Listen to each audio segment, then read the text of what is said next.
So now moving on to how to deal with the business cases, we'll be presenting Tanmay. I think there is some issue with Tanmay's laptop.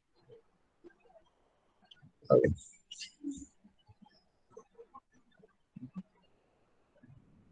So now we'll be looking into how to deal with business cases. So business cases, generally, I'll tell you the expression. Suppose I'm an interviewer, you are an interviewee.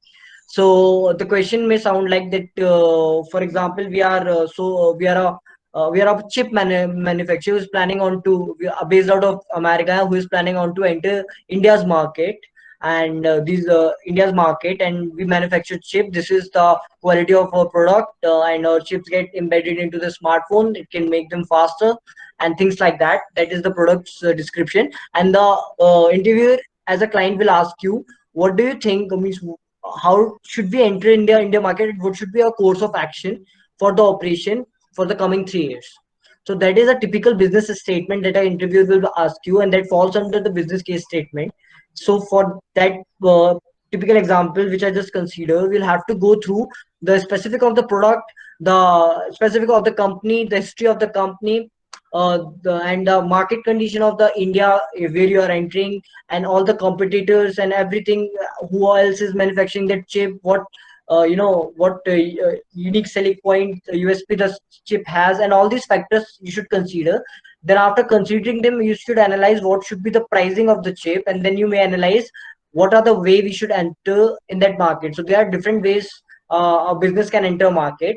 So throughout this business, the interview will gain insights on first your business acumen, your business understanding. That do you know how to enter, how to make a business enter market, your analytical skills, how do you analyze the data and come up with a solution that is most viable, followed by how are you good at presenting your solution, how structured is your approach, are you asking the right question to the clients, or are you just overloading them with the data, or are you asking them to solve them for you? So these are the things the interview will be assessing. So once a statement is given to you, the next thing is to understand the statement, structure it, and then solve it. So generally, how do we do it? We define a system. We'll be using, there are various systems, and we'll be using the IVK system, and means it helps you structure your approach. So it is not a framework basically. So you might most of the people might confuse it with framework. So what is the difference between a system and a framework? Is framework is a tool. Suppose you want to enter a market, then you will look on, for you will apply market entry framework. So that will look on some conditions, and then after observing those condition and analysis, on the analysis of those condition, it will come out that the way you want to enter a market will be decided. But the problem with applying frameworks is the interviewer can always give you more data during the interview. So once more data enters your case, your solution might not work. So you should never apply frameworks, or start with frameworks in case interview. We'll be dealing with the frameworks that you must have studied, or listen the names of like BCG metrics and your Porter 5 forces, the pestle frameworks. We'll be dealing with them while the case in the case study part. While in case interview, we'll be doing it with the fundamentals. We'll be structuring our problem, and we'll be going through the business statement, analyzing it, and then we'll be coming out with an analytical solution based on approach. So that is why a general business statement solving lasts around 40 minutes, and in BCG and Bain it lasts around 2 hours. So the system we are looking at here is IVK system. It evidently divides our case statement into 5 exclusive parts. Uh, First being summarizing the question, then verifying the objective, then asking clarifying questions, followed by labeling the case and laying out structure, and then stating the hypothesis. So, Tanmay, please, next slide. So now what you need to do is just after you start interacting with the interviewer, you should start treating them as a client, not an interviewer. So once you consider them a client, you should explain your approach and everything, and you should ask them data as your client, and they don't know what they're dealing with. So you as a consultant are there to guide them with your problem. All you can ask is for the data about the company and about the things about the product, and later on it's on you to analyze, and you have to walk them through your solution. So your solution, your analysis should be on paper, and it should be understandable. So that is a very important point, and should be stressed on. So once a case statement is given to you, the process starts with summarizing the question. So what summarizing the question is, repeating the question means not exactly repeating. You have to streamline the summary. Streamline the summary means you have to convert that the problem of the business in an analytical problem, in an approach that can be proven or disproven. So that's how you have to convert the problem statement. So you can summarize the, it also helps in filling the gap of silence between you and interviewer. So the interviewer start with the question and just start working on it, so he might not guess what you are doing. So it's better to summarize the question once the question has been given to you. After that, you can just summarize it. And summarizing means streamlining it, not repeating it. For example, if the interviews ask you that the stock price has jumped from 15 to 18, so you can't say that it jumped from 15 to 18 or it jumped 3, because uh, that is what he said, right? So but if you're telling him that it jumped around 20%, so that shows your analytical approach, and that's what consultant and analysts do, and that what interviewers wants you to do, what expects from you. So that is how your approach should be. You should always come up with come up with the analytical problem of the real business statement. Later on, after that, you should verify your objectives, because suppose I said that the profits of my product have been declining since last 3 years. So this is what you have heard, and you thought this is the only problem. But I might give you some another problem while you were dealing at this, and you were in the middle of your case interview. I might say that it will affect my market share. But at the initial, I didn't mention that market share was also an objective, maintaining market share. So it's better to verify the objective at the initial, not only from case interview point of view. While you are doing real consultancy, the things which consultants do initially is verify all the objective from the clients. What are the client's requirement, what does he want, and they make it clear to themselves and to the clients that what they have learned from the client and what the client should be expecting out of them.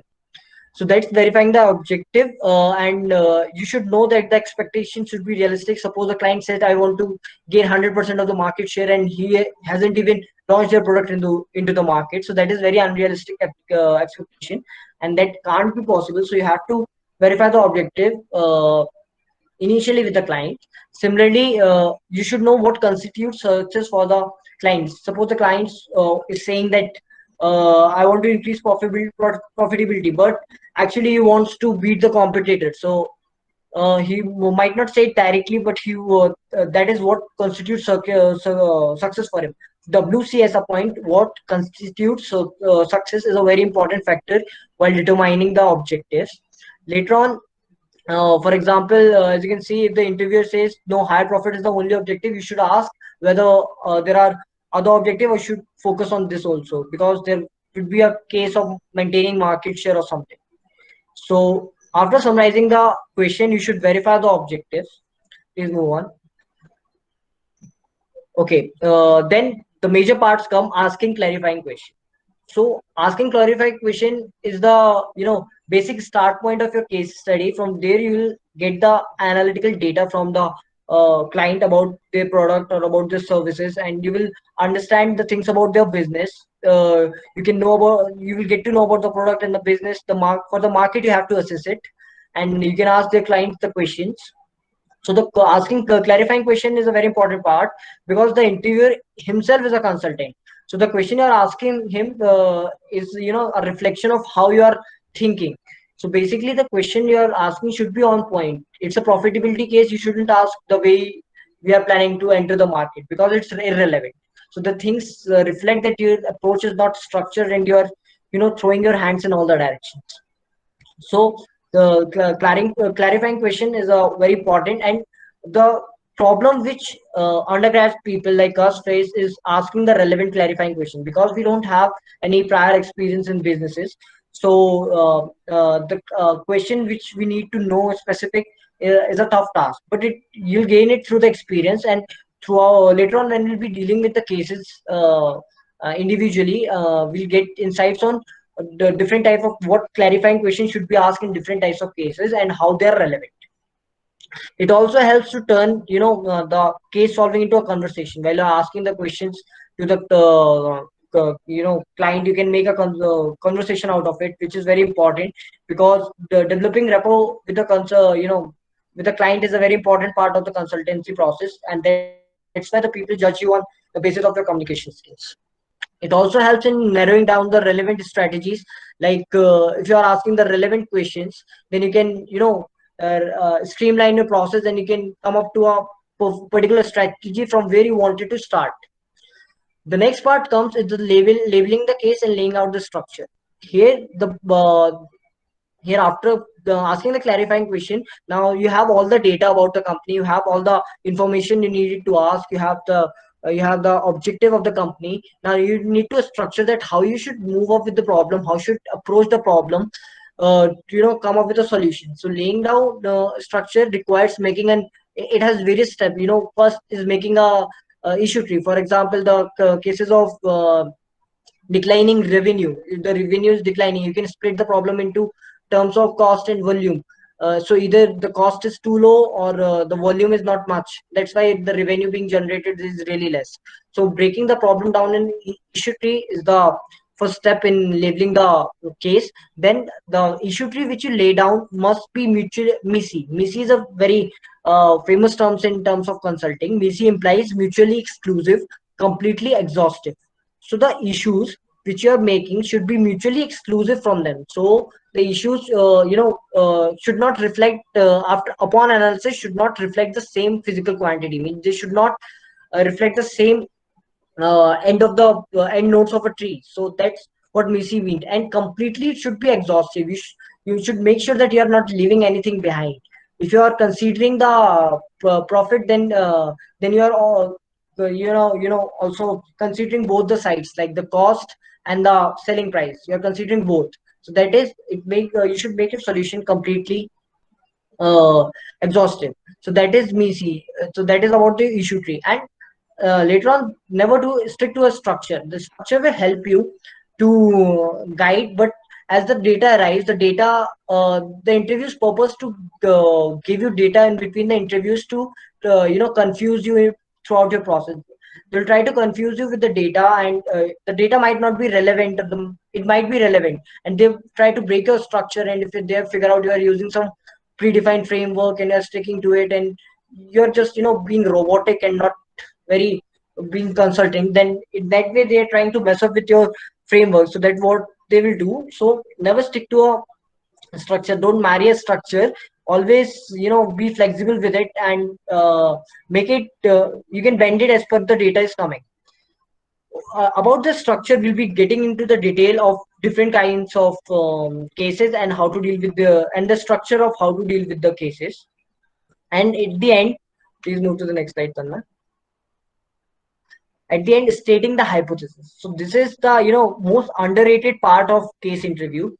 And because what happens is, at undergraduate level, the companies uh, which hire does not emphasize on this point, but the companies, it's a very important essence of solving a case interview. Big companies like Bain, BCG, McKinsey emphasize on this point. So what is hypothesis is, after you verify the objective and ask the questions, and before you have laid down the structure, and before solving the problem, you start with a hypothesis. Suppose I'm saying that I've top loaded my shelves in my supermarket store with a specific kind of product.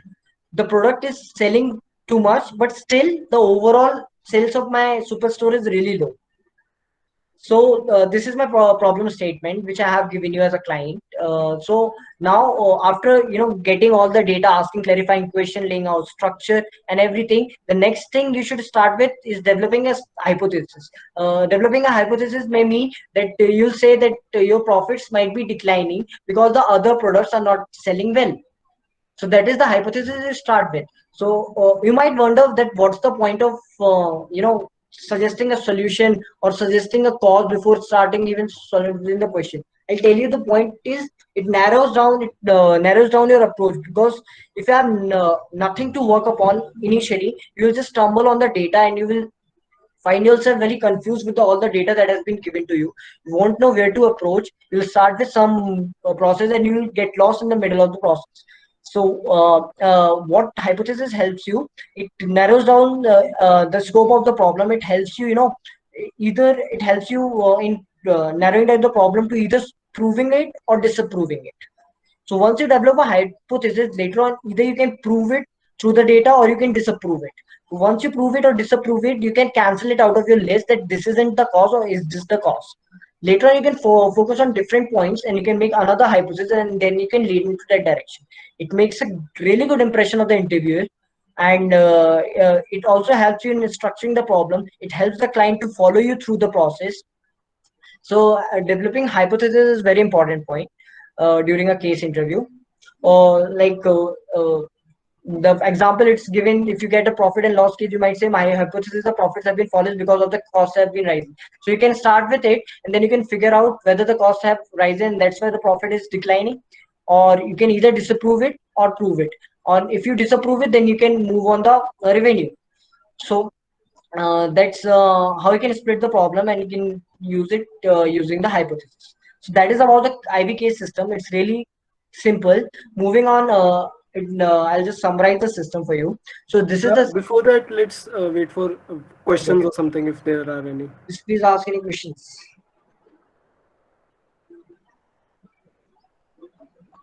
So, can you move to the first slide of IV case structure? Previous, yes, this slide. So, so these are the 5 steps. If you have any confusions, please ask now. Please, any doubt, do ask out doubts. Yes.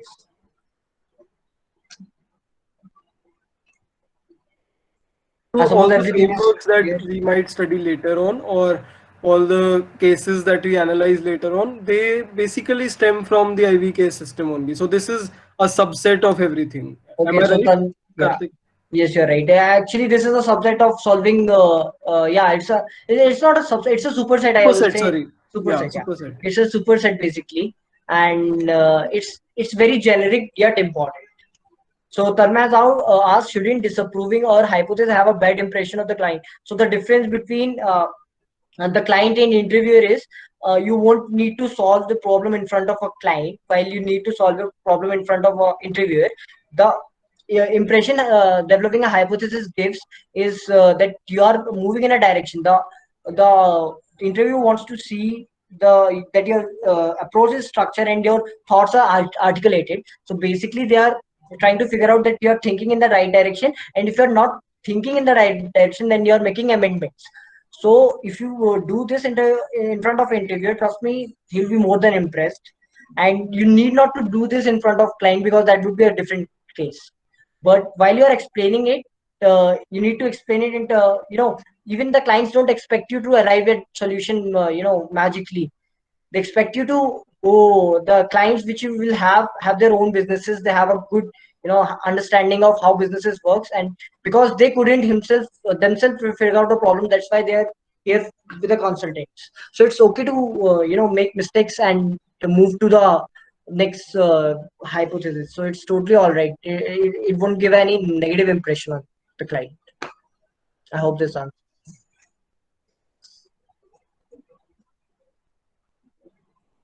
Any more questions, please?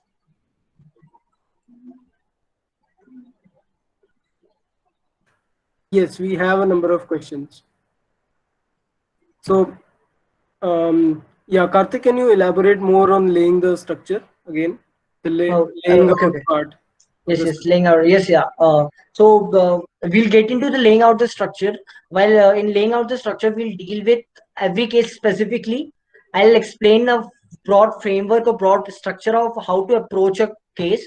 So, for example, a profit of the and a profit and loss case. So, how you begin with the first statement which you make, then the clarifying question. Everything will be explained in the further section while we get into this case explanation part. Probably the next session I'll come up to it. I'll answer that in a while. Ashwin will answer that at the end. Okay. Yeah, sure. Okay, Tanmay, let's move on.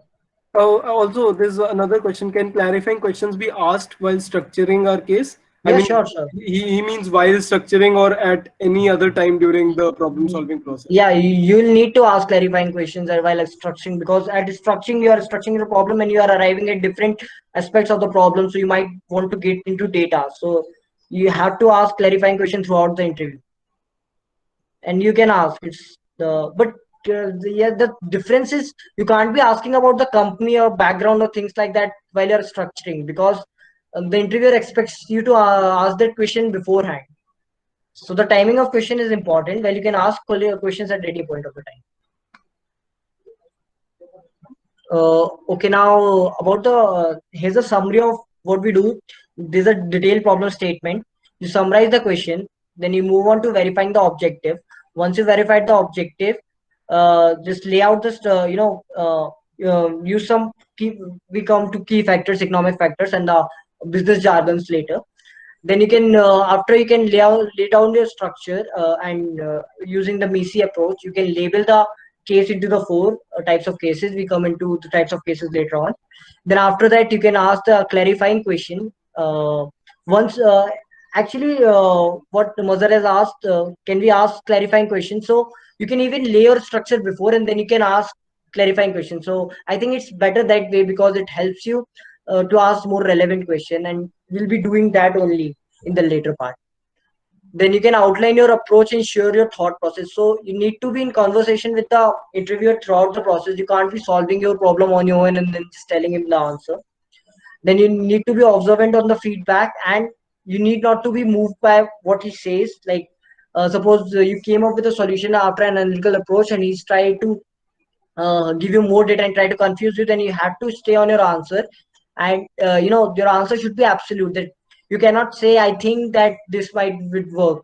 This won't work means you have to be absolute with your approach, like I think doing this will improve your profits. So that is the statement the interviewer wants to hear, and that is the statement he will be saying out as a consultant. So you need to be absolute with your answer, and then you have to summarize with a crisp analysis about what are the risks you have mitigated throughout the process we have gone through, or what are the risks there you are currently exposed to.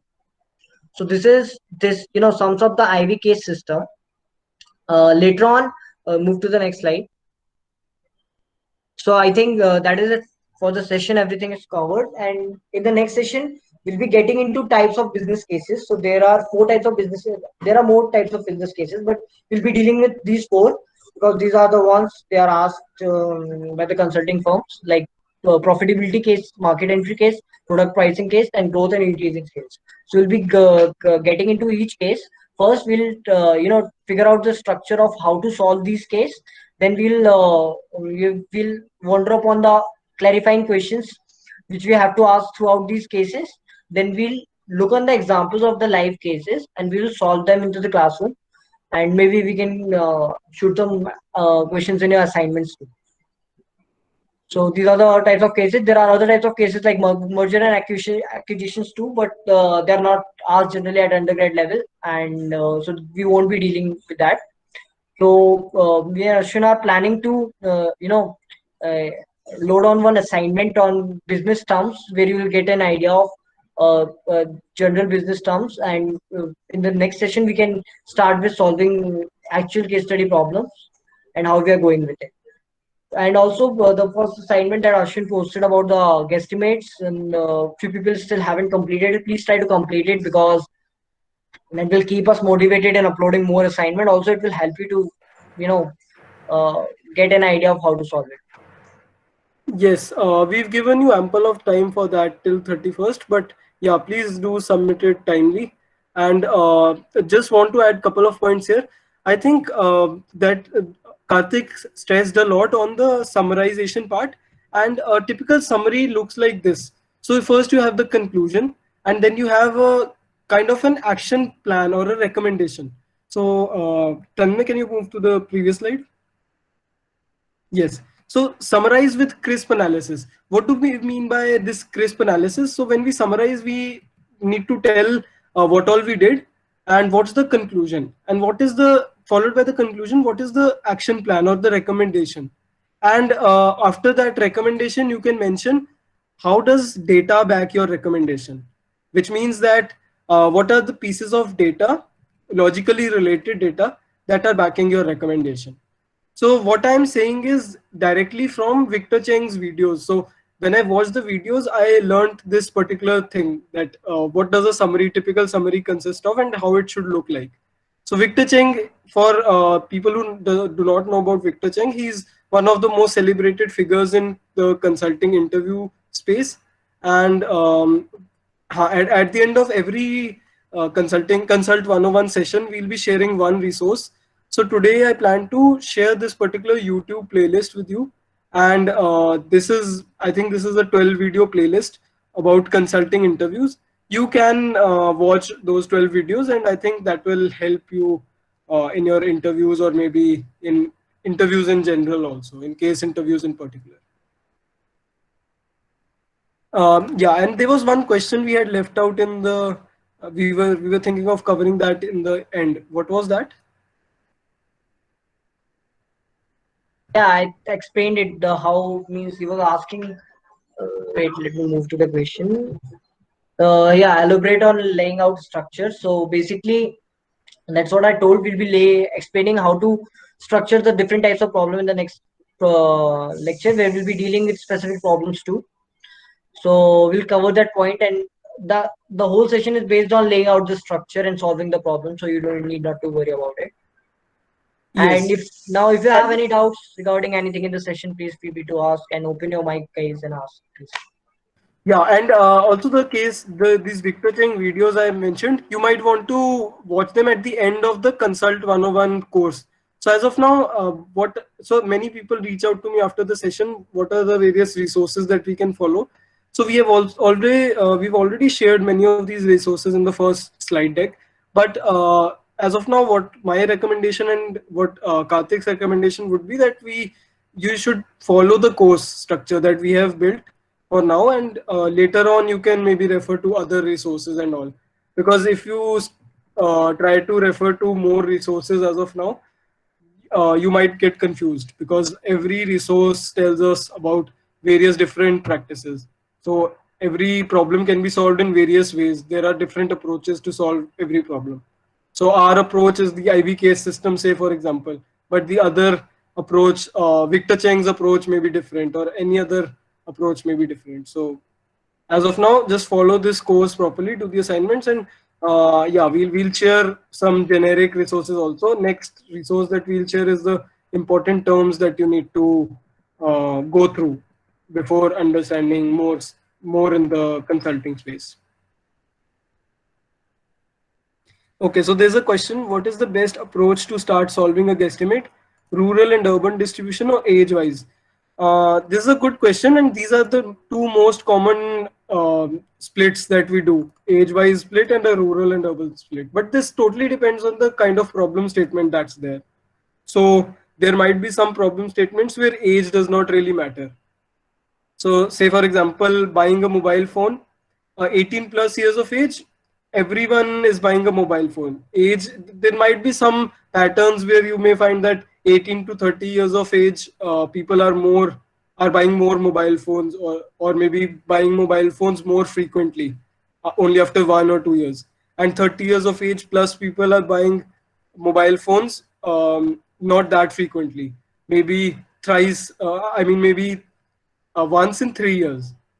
So that might be some split in age-wise distribution for this particular question.